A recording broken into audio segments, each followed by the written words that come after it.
हम इस विषय में बाइबल की दूसरी किताब निर्गमन, आपकी बाइबल के मुताबिक पूछ भी है, हम ये पढ़ेंगे। बाइबल की दूसरी किताब, उसका 4 अध्याय,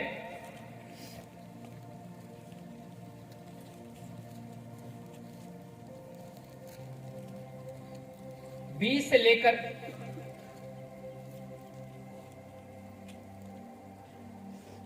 25 तक पढ़ेंगे। ध्यान से सुनना, बुद्धि खोल के सुनना। हाँ, शाबाश। बाइबल की किताब, दूसरी किताब पूछ, निर्गमन 4 अध्याय, उसकी 20 से लेकर 25 तक पढ़ेंगे। ध्यान से सुनना, बुद्धि खोल के सुनना। यहाँ पे क्या हुआ? हाँ, शाबाश। हालेलुया।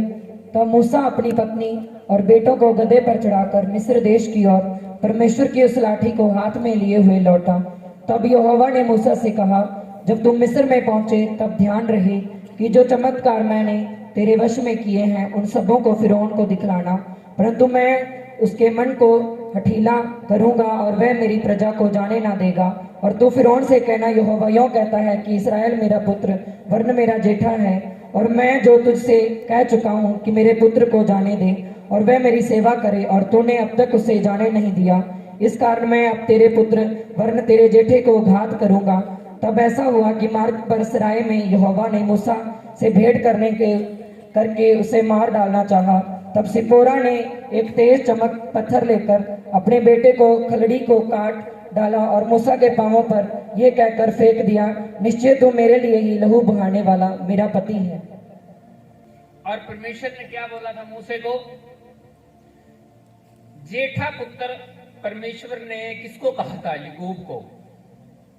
याकूब का दूसरा नाम क्या है? इस्राएल। और परमेश्वर ने यह बोला था कि मेरे जेठे पुत्र को जाने दे, अर्थात उसके कहने का मतलब था कि उसके आगे जितने भी उनकी फैमिली है वो सबका नाम बीच में लेता है, मुखी का नाम लेता है परमेश्वर।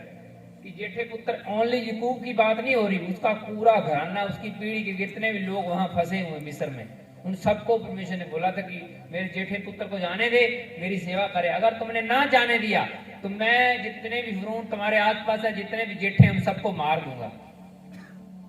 जेठे चाहे पशु है, चाहे कोई बंदा है, या कोई भी, किसके भी जिन जिन लोगों को जेठे उनके सब बेटे मर जाएंगे। तो यहाँ पे क्या लिखा हुआ है? मूसा खुद जा रहा है और उसमें रास्ते में उसको एक प्रॉब्लम आई। मूसा है, उसकी पत्नी है और उसका एक लड़का भी साथ में है।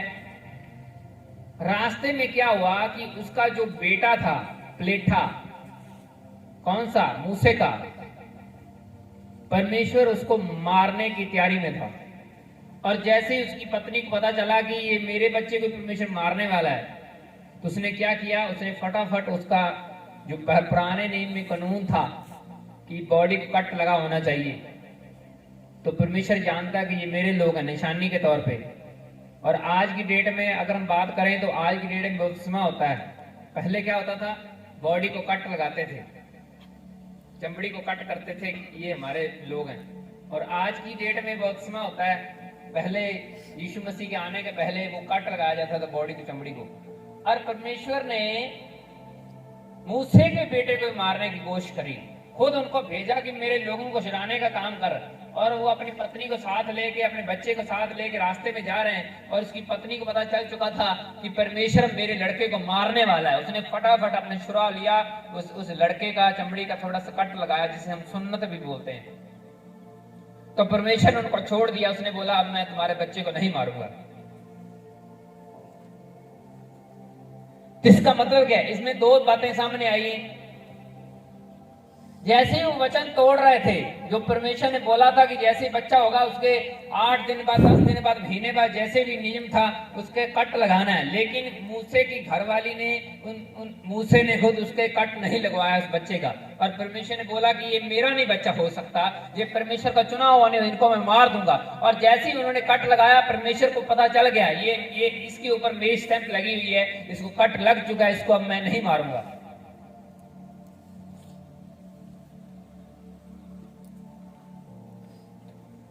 इसका मतलब ये हुआ कि जब उसका बेटे को परमेश्वर मारने वाला था तो परमेश्वर ने उनको याद नहीं करवाया कि तुम ये वचन तोड़ रहे हो, ये वचन पूरा करो नहीं तो मैं तुम्हें तबाह कर दूंगा, तुम्हें मार दूंगा। उसने ऐसा नहीं किया। तो इसका मतलब ये हुआ कि जब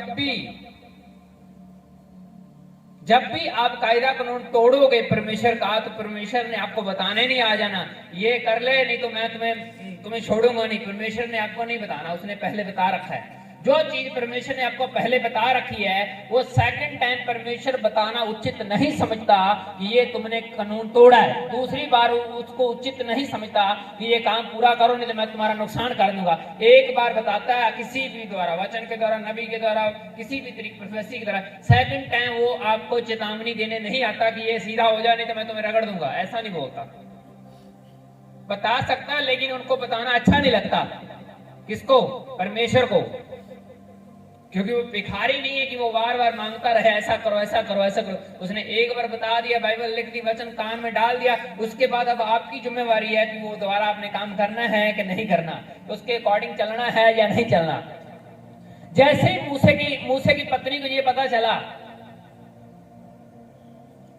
कि ये हम वचन से बाहर चल रहे हैं, हमने अपने लड़के के बॉडी को कट नहीं किया, तो उसने उसी टाइम उसका कट किया और परमेश्वर ने उनको छोड़ दिया, उसको मरने नहीं दिया।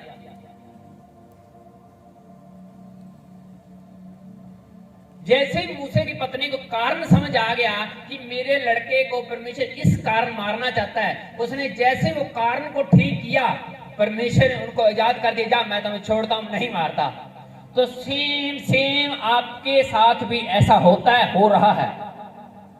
कोई भी समस्या आपके ऊपर आन पड़ी है तो आपको उसका पहले कारण पता करना होगा, हमने ऐसा क्या किया कि हमारे ऊपर ये विपत्ता आन पड़ी है। कुछ समस्याएं इसलिए आती हैं आपके खुद पंगे लेने के कारण, कुछ समस्याएं इसलिए आती हैं परमेश्वर ऊंचाई दिखाने के लिए। परमेश्वर जानबूझ के आपको फंसा के रखता है ताकि वो काम कर सके। जिस तरह परमेश्वर ने यूसुफ को जानबूझ कर जेल में डाला था कि ये जेल में रहेगा और अंदर बैठ के प्रार्थनाएं करेगा, भक्ति करेगा, वचन को मानेगा, और जेल में रह के वो ज्यादा परमेश्वर को मान रहा था और रेवलेशन इकट्ठा कर रहा था। जेल में रह के ज्यादा रेवलेशन इकट्ठा कर रहा था। कुछ लोग ऐसे भी होते हैं, बाहर रह के वो परमेश्वर के कायदे कानून नहीं मानना चाहते, होते तो क्रिश्चियन ही है, लेकिन जैसे ही वो जेल में बंद हो जाते हैं वो यीशु मसीह को ज्यादा मानना शुरू करते हैं। और परमेश्वर को भी लगता है ये बंदा बाहर रह के मुझे नहीं मानता, ये अंदर रह के मुझे ज्यादा मानता, तो ये अंदर रहना चाहिए, कभी बाहर नहीं आना चाहिए। परमेश्वर का हार्ट फिर इस तरीके से सोचता है। एक बार दो बार परमेश्वर आपको छोड़ सकता है, लेकिन आप बार बार वही हरकतें करें तो परमेश्वर की ये इच्छा रहती है कि ये मुझे मानने का असल लोकेशन अंदर रह के ज्यादा मानता है, ये अंदर रहना चाहिए, बाहर नहीं आना चाहिए। परमेश्वर को पता चल जाता है कि ये बाहर रह के मुझे मानता नहीं, मेरी बाइबल नहीं पढ़ता, अंदर रह के मुझे ज्यादा मानता, तो ये अंदर ही रहना चाहिए। ऐसे फिर लोग वो बाहर नहीं निकलते, ना परमेश्वर उनको निकालता, चाहे जितना मर्जी जद्दोजहद कर लिए, क्योंकि परमेश्वर की इच्छा ही है कि तुम मुझे मानो, मेरे वचनों के ऊपर चलो। और जो बंदा बाहर रह के वचन नहीं मानना, अंदर ज्यादा मानता, तो परमेश्वर को अच्छा लगता है कि अंदर ही रहे। परमेश्वर ने यूसुफ को जानबूझ के जेल में डाला था कि अंदर रह के ये रेवलेशन हासिल करे और ऐसी प्रोफेसियां करे कि एक दिन जो जेलर था, जो राजा था, उसको भी प्रोफेसी की जरूरत पड़ गई कि मुझे बता इसका सोल्यूशन क्या है। और जैसे उनको जेल से बाहर निकाला गया, उसने वो प्रोफेसी बता दी, कितने साल काल पड़ेगा, इतने साल ये होगा। और जैसे सेम वो घटना घटने लगी, उस राजे को पता चल गया कि ये बंदा जेल में रह के इतनी बातें जानता है, इसको आने वाला फ्यूचर पहले पता चल जाता है। ये बंदा नॉर्मली नहीं हो सकता, ये बड़ा खास है, इसको मैं अपनी गद्दी का वारिस बनाऊंगा, ये राजा बनेगा। और वही प्रोफेसी पूरी होगी जो छोटे होते यूसुफ ने अपने भाइयों को, अपने पिता को बताई थी कि मैं बड़ा होकर राजा बनूंगा। अगर वो परमेश्वर उसको जेल में ना डालता तो भ्रूण के सपने का अर्थ, उसकी प्रोफेसी कैसे बताता। उसको समस्या आई, जेल में रहना पड़ा छोटे होते ही, और बाद में वो राजा बना। क्यों बना? क्योंकि जिस राजे ने उनको जेल में डाला था कि ये तुम सजा तुम्हें दे रहा हूं, तुमने ये किया है, तुम्हारे ऊपर दोष है, तुमने छेड़छाड़ का केस है, तुम्हें जेल डाल रहा हूं, और जेल रह के उसने वो परमेश्वर के कायदे कानून नहीं तोड़े। और ये समस्या आने का और कोई कारण नहीं था, परमेश्वर खुद था। और जैसे वो समस्या आई, उसको और ज्यादा परमेश्वर के नजदीक पहुंचा। उसने कोई वचन नहीं तोड़ा था कि परमेश्वर को गुस्सा आ रहा था तुम वचन तोड़ रहे हो, नहीं तो मैं तुम्हें फंसा के रखूंगा। मैंने क्या बोला, कुछ चीजें ऐसी होती हैं जो आप वचन नहीं मानते, उनकी बातों को पूरा नहीं करते तो वो आपके ऊपर मुसीबत आती है। और कई बार ऐसा होता है वो आपको ऊंचाई दिखाने के चक्कर में आपको मुसीबत में डाल के रखता है कि आप उनको याद रखें, उनके सिस्टम से बाहर ना जाएं। और सेम जैसे ही मूसा की पत्नी को पता चला कि ये कारण है, मेरे बेटे को परमेश्वर इस कारण मारने वाला है, तो उसने उस कारण को ठीक किया। उसने वो वही जो काम रॉन्ग चल रहा था उसने वो फिनिश किया, उसका कायदा को माना और परमेश्वर ने बोला ठीक है मैं तुम्हें छोड़ देता हूं, मैं तुम्हें नहीं मारता, तुम्हारे बच्चे को नहीं मारता। उसने परमेश्वर ने उसको छोड़ दिया। अगर वे उसको काटना लगाते तो उसका बच्चे को मरना पड़ना था वचन के मुताबिक, परमेश्वर ने उसको मारना था।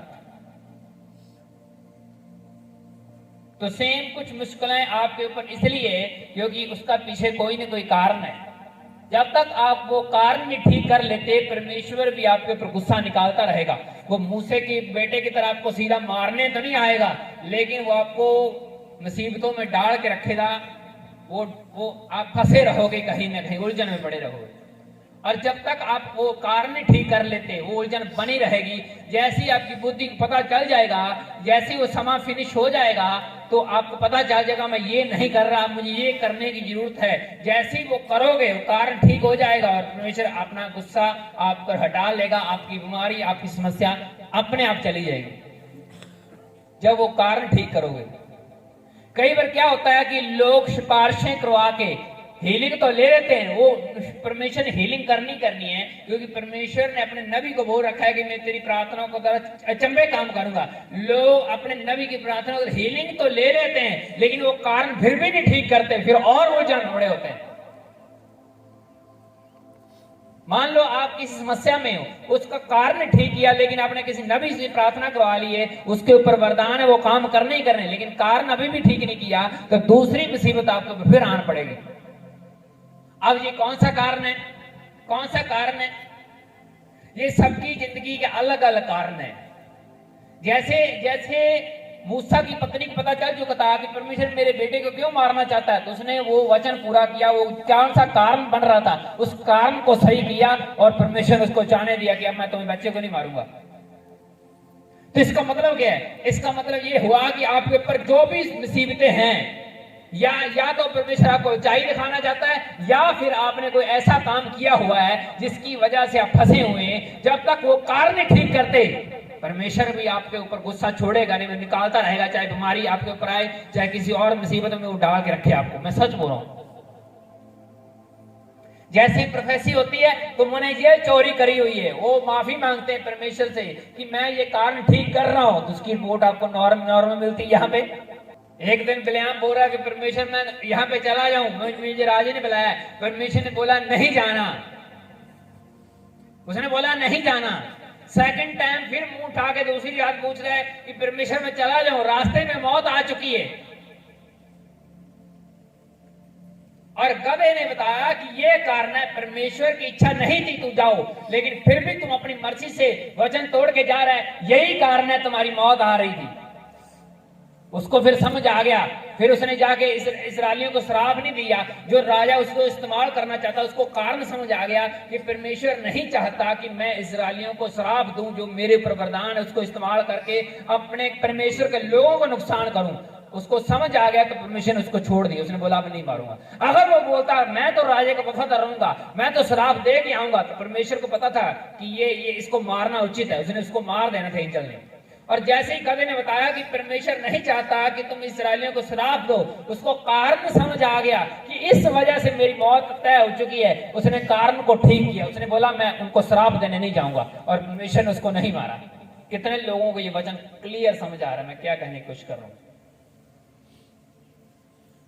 जैसे ही परमेश्वर सैमुअल से बात करना चाहता है और सैमुअल भाग के एली के पास जा रहा है, बार बार जा रहा है, 3 बार जा रहा है और परमेश्वर बात नहीं करना चाहता। और जैसे ही उसके अगुवे एली ने बोल दिया कि मेरे पास नहीं आना, परमेश्वर को सीधा पुकार, और जैसे उसको कारण समझ आ गया कि इस कारण परमेश्वर मेरे से बात नहीं करना चाहता, वो मेरे केले से करना चाहता, उसके पास जाता हूं दूसरी बॉडी के सामने, तो परमेश्वर चुप हो जाता है। और जैसे उसने कारण ठीक किया और परमेश्वर ने तुरंत उसके साथ बात करी। परमेश्वर अब्राहम की प्रोफेसियां करना चाहता है कि अब्राहम मैं तुम्हें बड़ी कौम दूंगा, बड़ा वंश बढ़ाऊंगा, बड़ा कुछ करूंगा, लेकिन लूत उसके साथ और परमेश्वर चुप था, उसे बोलना नहीं चाहता था। जैसे ही परमेश्वर उनके बीच लड़ाई डलवा दी और लूत अलग हो गया, वो अपने घर अलग हो गया, तो परमेश्वर तुरंत पश्चात उनसे बात करने आया। उड़ीक कर रहा था ये बंदा लूत अलग होगा और मैं इनसे बात करूंगा। जैसे ही अब्राहम ने वो साथ वाला बंदे को हटाया, अपने से निकाला, तो वो कारण ठीक हो गया और परमेश्वर ने बोला कि मैं तुम्हें बड़ी कौन बनाऊं। तो कारण समझ आ गया, उसने कारण को ठीक किया। तो सेम आपकी मुश्किल का हल कोई ना कोई कारण है। वो कारण जो है, जो काम है कि उसको जब तक आप सेट नहीं कर लेते, परमेश्वर भी आपको गुस्सा निकालना छोड़ेगा नहीं, वो निकालता रहेगा। अपना कारण चेक करो कि इस समस्या आने का कारण क्या था। जब आप उसको समझ गए, उसको सेट कर लिया, तो आपका वो मसला अपने आप हल कर देंगे। मैं सच बोल रहा हूं।